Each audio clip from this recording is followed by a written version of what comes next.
So, the challenge of the next few years with leakage, I've carefully left out a percentage because different water companies have set different percentages. I'm also very aware that Ian is going to be following me, and I don't want to tread on his toes at all. That is, I think, going to require water companies to do some things differently. And when I thought about this presentation, I thought, well, okay, we've got to do things differently. How good are we at leading the field, doing things differently, inventing new developments, generally in the field of water and also in the field of leakage? And I thought of some of the things where, in my view, we have led the field. And I thought, well, I'll get your brains working, try and get a bit of interaction. So a few questions. Now, some of you may think you know the answer to this, but where was the first ever water flushed toilet, and who invented that? Come on, I'm sure you know. Well, actually, the interesting thing is, I did a bit of research on this. Now, I'm afraid I am relying on that really absolutely verifiable source of information, Wikipedia, but I have also seen this with my own eyes. The first water flush toilet, no, it wasn't with a cistern, it was actually an ingenious method using seawater, was in Skara in the Orkneys, which is a Stone Age Neolithic sort of village. And if you've never been there, it is amazing. It is a long time since I was there, but it's a complete village with everything built of stone. Tables, chairs, beds, and toilets built of stone, and fully flushing toilets. So even back in the Neolithic era, you could say we were leading the field in water-related activities.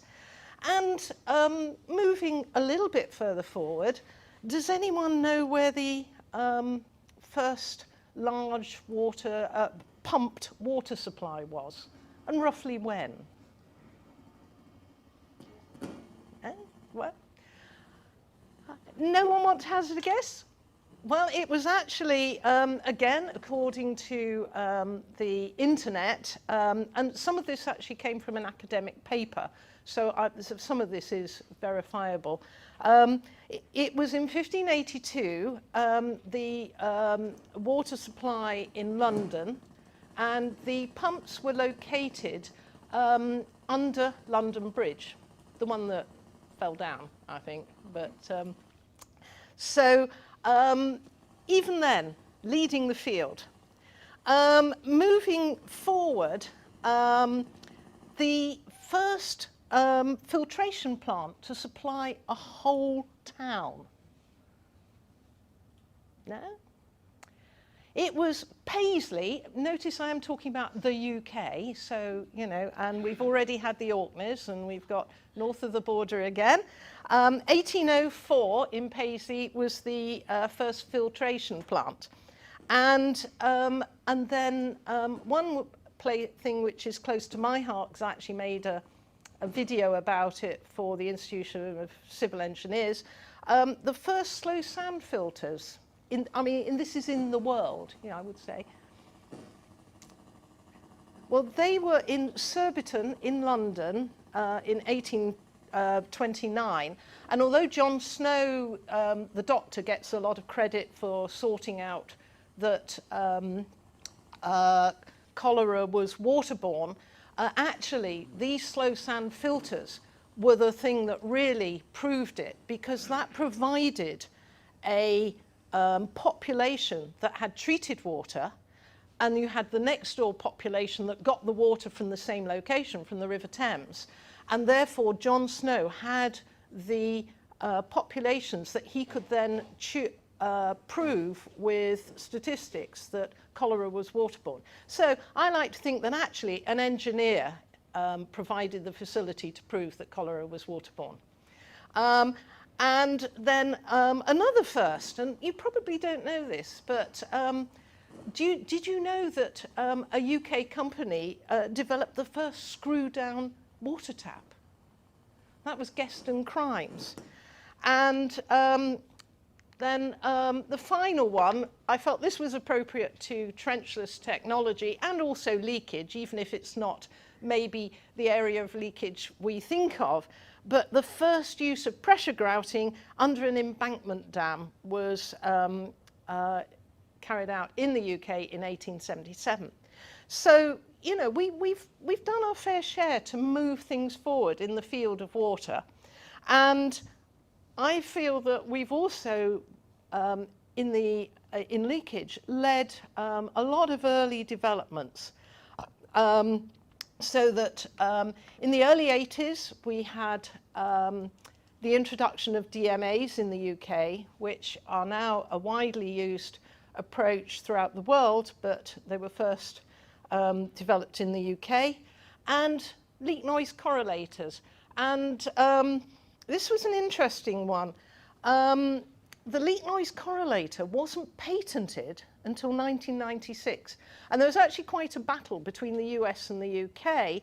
And the US, a US company tried to get a patent, but the UK was able to prove that they had filed the patent first. And so that is the patent that stands from Palmer Environmental. But I'm pleased to see several people from WRC, because I know they were active in developing the technology.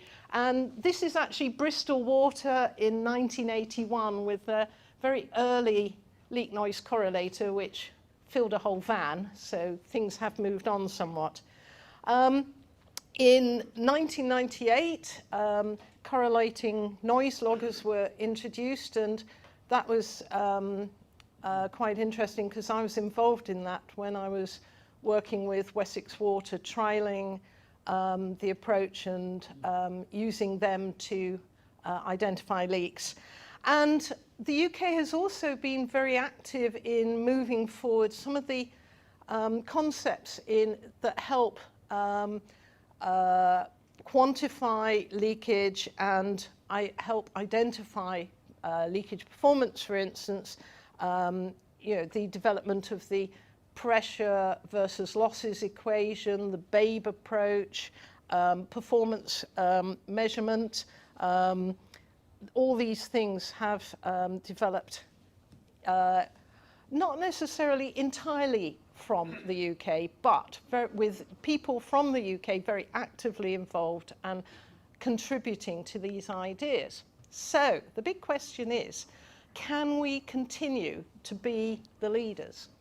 And, you know, do we need to continue to be the leaders? Because sometimes being the first to introduce a new concept can actually bring risks, it can bring costs, and sometimes it's better to let someone else, if you like, go through the heartache and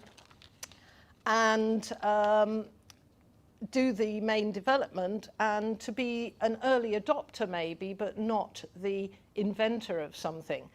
Well, I think there are some things, and again, and this is where I'm desperately hoping I'm not going to steal Ian's thunder. So if he glares at me, I'll know I've just covered something that he was going to cover in his presentation. But you know, if we look at leakage performance, yeah, we've not done badly, it's reduced. But if you look at the most recent time. Joe, I have got that graph in my presentation. Oh, right. Rats, I knew that. So, I won't spend too much time looking at this, because I'm sure Ian will look at it.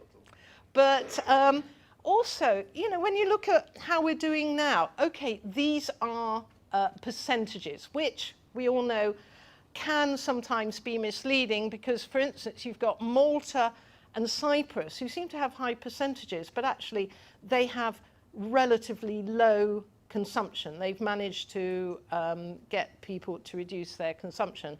But you know, we're actually not doing that well if you look at percentages. Now, there are all sorts of reasons, and there's been some studies carried out by UCWEAR and other organizations to look at maybe more relevant performance measurements as to how we're doing. But certainly, as far as published material goes, we don't always come out that well, whatever the reality.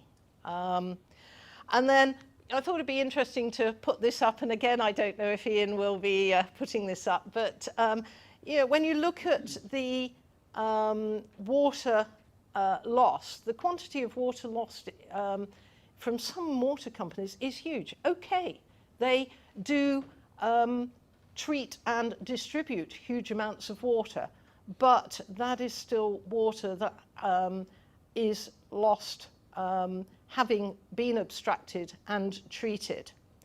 So there does seem to be some reasons why the water industry will need to think afresh and work out new ways of doing things, particularly when, you know, some of these water companies here, they need to rise to the challenge as well. And when you haven't got much water lost and you've got to reduce that even further, you've really got to start trying to think of new ways of doing things, trying things you haven't done before.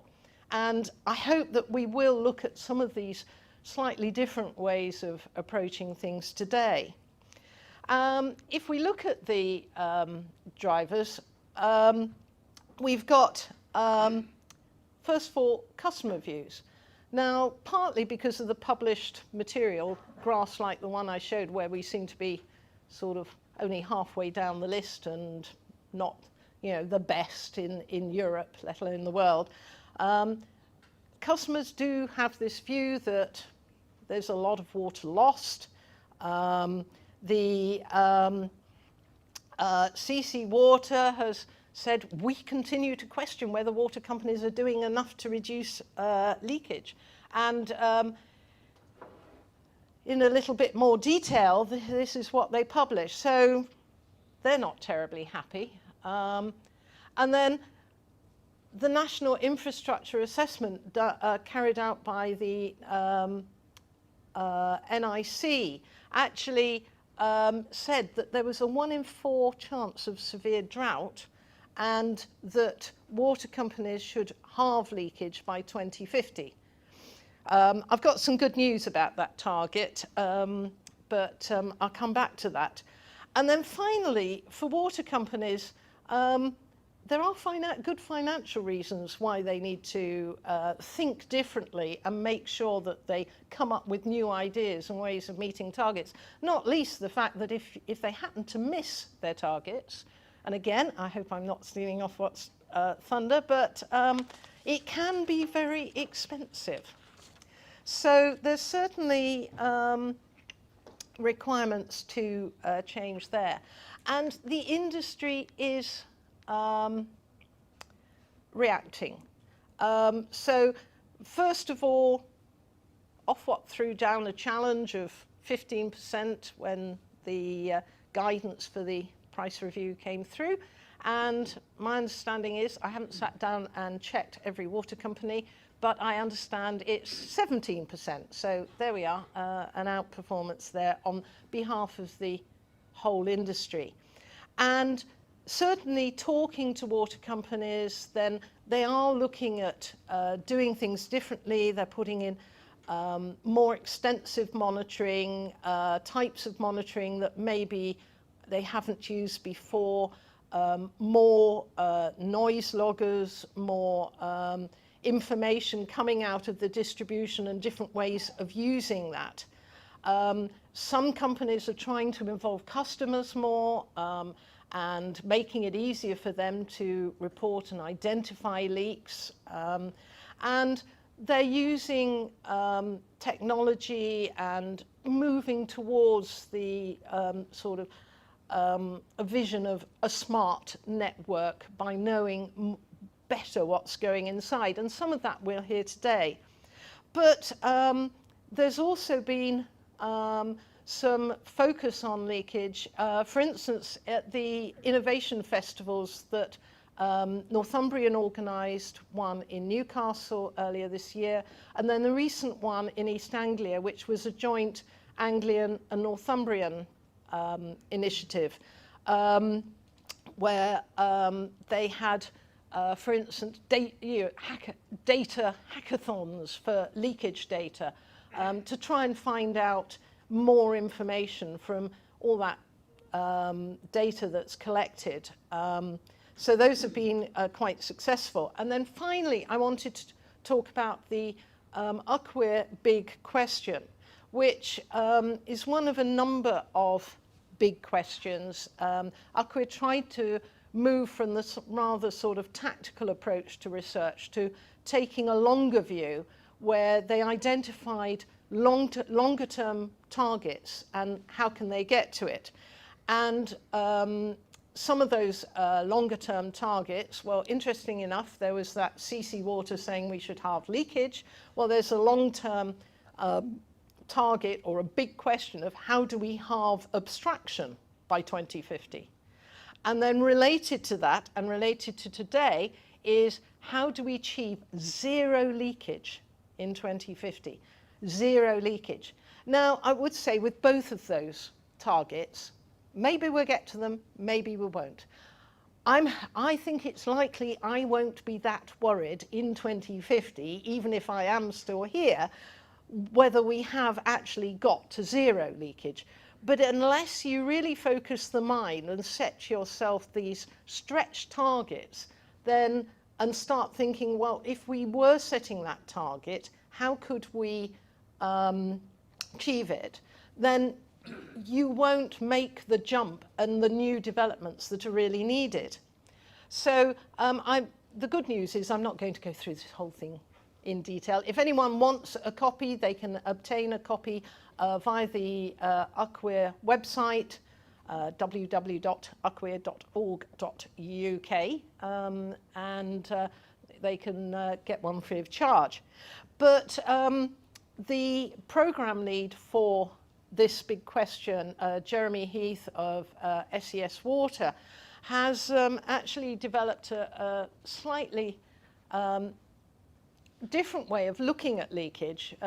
We both agreed that one of the issues with leakage is that it always tends to, you go to a conference, and I have been to quite a number of leakage conferences over the last 15 years, both in this country and overseas, and there's huge numbers of papers on finding out where the leaks are. So that's the locate. So, a lot of effort on how do you locate these leaks.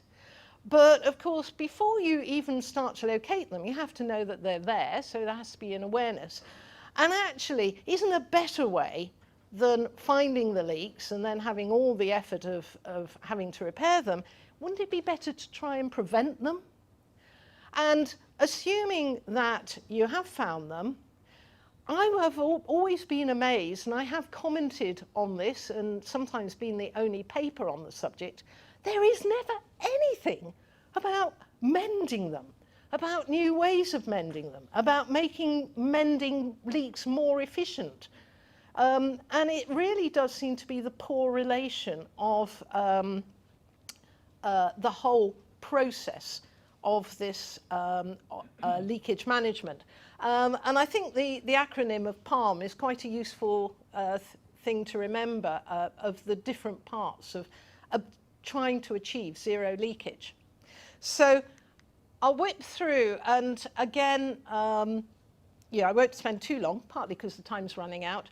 But when we look at preventing, there is quite a lot on the UCWIR programme about preventing. Basically, new leaks on existing networks are minimised. Well, that's definitely all about preventing. And then the other side, which I'm quite passionate about, because I think this is ridiculous, we should not be doing this now, you know, all new pipe work is leak-free when laid and remains throughout its economic life. We can achieve this now, but we're not. If I move on, the awareness, there's quite a lot of the awareness is about being able to quantify leakage. So a lot of these projects, understanding the balance between use, supply pipe leakage, plumbing losses, and meter under registration. You know, you need to know, is it a leak? Is it use? Is it inside someone's house? A leaky loo? So that's awareness. And then locating, well, there is quite a bit on locating.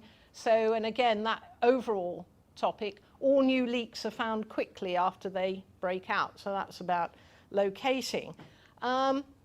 But repairs are quick, economic, with minimum disruption, and background leakage is eliminated. Well, yeah, which were the only two things which really relate to mending, and not an awful lot of information there.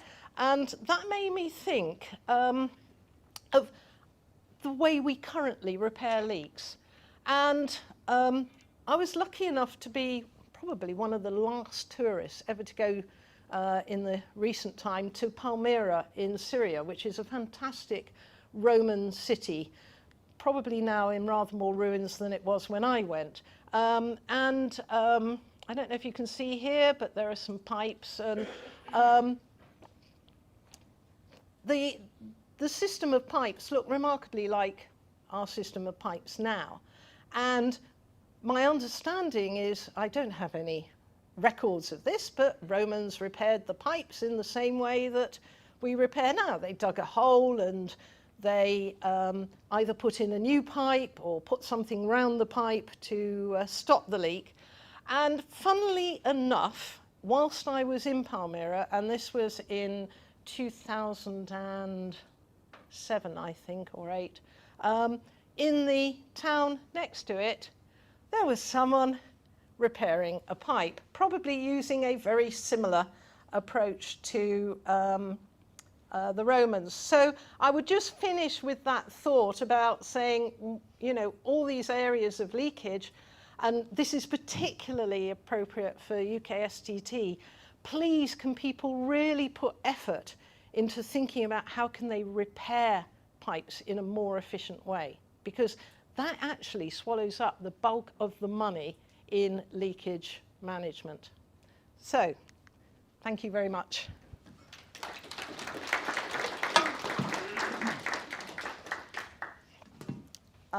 I don't know, am I allowed to take questions? Or? Yes. Oh, any questions? Yes?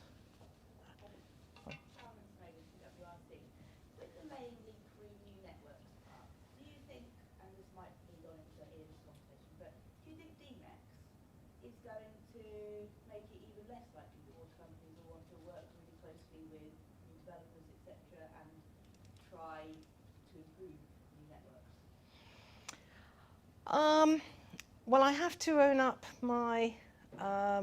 I'm biased here because I work as technical advisor under the Water Industry Registration Scheme for Lloyds.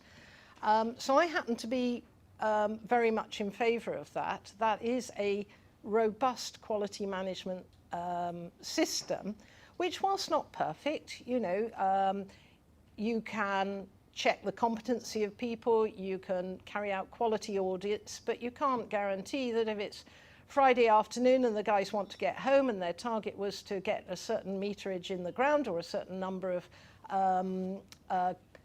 service connections made, that they won't get them done in the quickest way possible, which might not be good quality. But at least it is a system that manages the work and identifies how it's being done and picks up issues. My beef is that water companies impose this approach on non-water company contracted work, but don't work to it the same procedures themselves.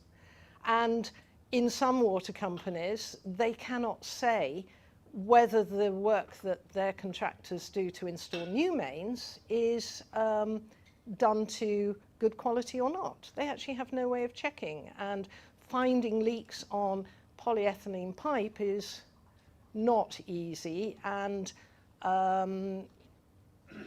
although some water companies may be introducing greater checks on new developments, certainly some at the moment do not do that. And a pressure test doesn't necessarily bring to light issues at the time with the quality of workmanship. Although I'm aware I'm in the company of people who have far more knowledge about that than I do. So. Can I ask a question, Jo? Yeah. I saw your graph earlier, which was comparing the different countries and their leakage rates. And I noticed that the Netherlands and Germany were the bottom of that list, so they've got a better rate. So do you think it is that they have some potentially better options that are already out there that could help reduce leakage? Well, with the Netherlands is the one I know well, so I can comment on that. And Acquia actually carried out a very detailed study, not sure how long ago it was, maybe 8-9 years ago, where they asked exactly the same question. Why is the Netherlands leakage so low, and could we achieve that? What they found was that actually in the areas where they have similar conditions, so for instance in Suffolk and some parts of East Anglia where it's relatively flat, benign sandy soils, they actually have similar levels of leakage if you measure it in the same way. And this is why I pointed out that percentages can be very misleading. Because one of the issues that affects the amount of leakage in a percentage is pressure. And if you're in an area where there's a very large variation in topography, even with the most sort of careful design, bearing in mind you're working with existing systems most of the time, it is very difficult to minimize pressures compared with somewhere that's pan flat and you can just get the pressure down throughout the whole area. So it was pressure, it was sandy soils, and there are some practices that are good that I think I'd love to see, but they're not within the water company's remit really. For instance, a lot of new developments in the Netherlands have cycleways, and most of the water mains are laid in the cycleways in this nice sandy soil. So actually they're accessible. They don't have the access issues that water companies have, which means that even when they know there's a leak, they can't always get in and mend it as rapidly as they'd like to. Germany I can't comment on, and there's a bit of me. I do wonder, having seen the quality of work in Germany and knowing the sort of culture, whether this goes back more to the doing it right in the first place. And you know, there's been a lot of rebuilding in Germany, and you know, a lot of, you know, the networks are newer, so that may affect it as well. But these are just hazarding guesses, and I may be totally wrong, and they may, you know, that certainly in leakage procedures, they don't seem to do anything better than us, other than I think there's a sort of 100% metering there, which does make life easier when you're trying to work out, is it leakage or is it on the property? Feel free to disagree with me over coffee. I will be interested to hear people's comments.